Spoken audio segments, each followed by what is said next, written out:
আসসালামু আলাইকুম। আমি হলাম প্লাজমা প্যারামেডিক্যাল ইনস্টিটিউটের একজন নিয়মিত ছাত্র। আমার নাম মোহাম্মদ সৃজন শাহরিয়া স্বাধীন, রোল নং 1587, রেজিস্ট্রেশন নং 1387। আমি 321 ব্যাচের ফার্স্ট সেমিস্টারের একজন নিয়মিত ছাত্র।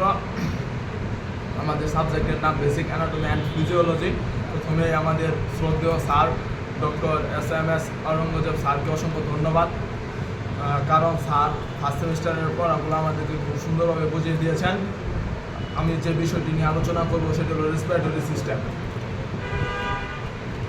রেসপিরেটরি সিস্টেম কাকে বলে? শরীরের যে অঙ্গ বা অঙ্গ সমষ্টির মাধ্যমে শ্বাস প্রশ্বাসের কার্য সম্পাদিত হয়, অর্থাৎ অক্সিজেন ও কার্বন ডাইঅক্সাইড গ্যাসের আদান প্রদান হয়, সেই সব অঙ্গ বা অঙ্গ সমষ্টিকে রেসপিরেটরি অর্গান বলে। রেসপিরেটরি অর্গান নিয়ে যে সিস্টেম গঠিত তাকে রেসপিরেটরি সিস্টেম বলে। রেসপিরেশনের দুটি ফেজ বা পর্যায় রয়েছে, inspiration, expiration.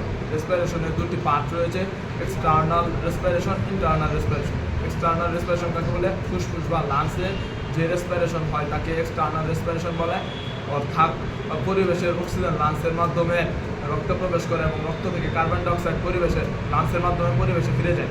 Internal respiration.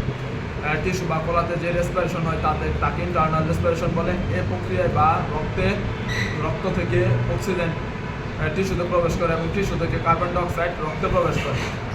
Pathway of oxygen and carbon dioxide: atmosphere, nose, nasal cavity, nasopharynx, pharynx, larynx, trachea, right and left principal bronchi, secondary or lobar bronchi, segmental bronchi, terminal bronchiole, respiratory bronchiole, alveolar tract, alveoli, blood tissue, জন্মাশয়।